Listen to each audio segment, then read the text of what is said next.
What's up, guys? Welcome to the video. Today we're gonna dive deeper into just total steps and NEAT, which Ryan will explain exactly what that means. So NEAT, N-E-A-T, stands for non-exercise activity thermogenesis.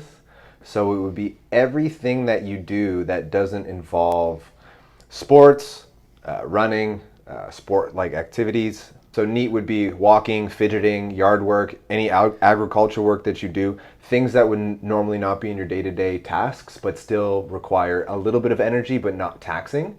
Yeah. Those are the things that will help people get over a hurdle, because it's small amounts of extra movement a day that may not end up as much on a day-to-day, but over the course of weeks, months, years, because that's the goal. We have to take into consideration that a 3-month weight loss goal, you cannot just stop when you hit your goal. The moment you do, that's when you gain all your weight back. So the reason for these videos is to make small tangible changes in your life that can be sustained long term, that create no stress. A 145-pound person burns 100 calories an hour while sitting at work.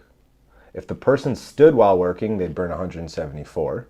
An extra 72 calories equals 18,000 extra calories burned per year, which is 5 pounds of bonus weight loss, just by standing instead of sitting.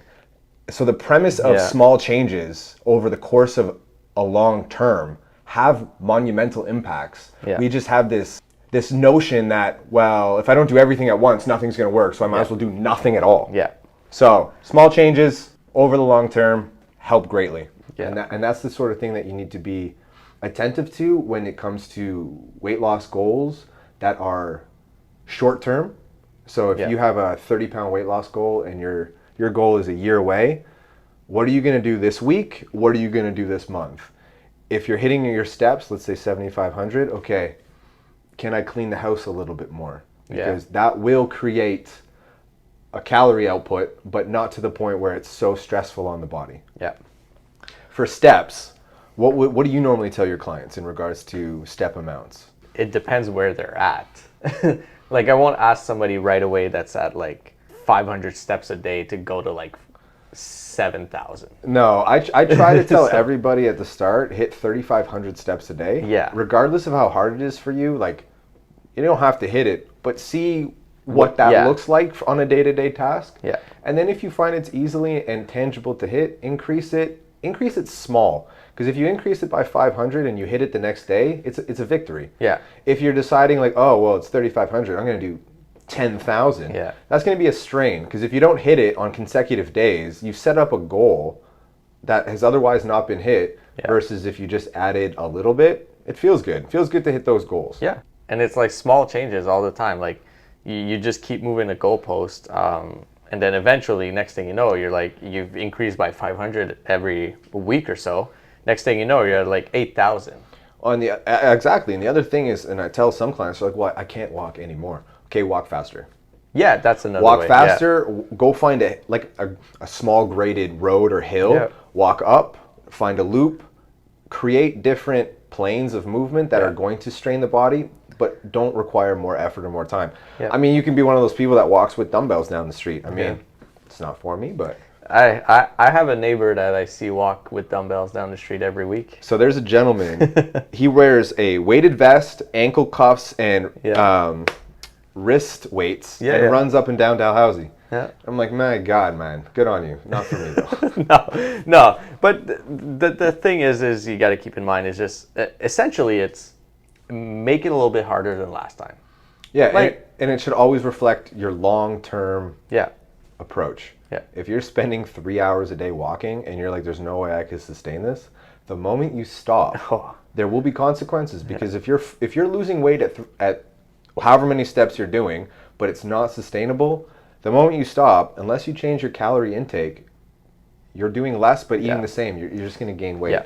So making sure that if you add lots of steps and you're seeing weight loss, just make sure that you're eating enough and it's long-term sustainable for those steps. I mean, I have clients that will walk 15 to 20,000 steps a day, and I'm like, that's great, but you need to know if that's not, if you can't keep doing that, then make those small daily changes. But those are the people that find weight loss to be even harder, because They're maxing out their workouts, they're maxing out their steps, and it's just small tweaks of nutrition that are required, but it's also stress, it's also sleep. So Yeah. finding those small biomarker feedbacks and making sure that those are all hit before you make big exercise changes is more important. Yeah. Not to say steps aren't important, but sleep, stress, and then movement would be the order to go in. Especially with working from home, we have significantly reduced our movement. Yeah. If you live in a condo, every hour go down 6 floors in the elevator and like walk up. Yeah. The premise to that is you get your hip flexors moving, you get your quads moving, you get the muscles that would otherwise be dormant and non-active to be firing, so you're combating that office posture. Yeah.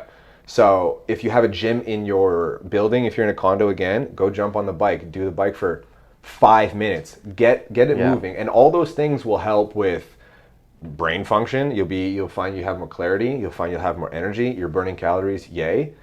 And you're stepping away from your office and your home, and I don't know, change of scenery is good for the mind sometimes. Always. And those small things will add up over time. And if just because you're not seeing weight loss happen in the first 2 weeks, if you've been straining and stressing your body for months, years, if you think 3 weeks of diligence is going to change all that, it's unfortunately not.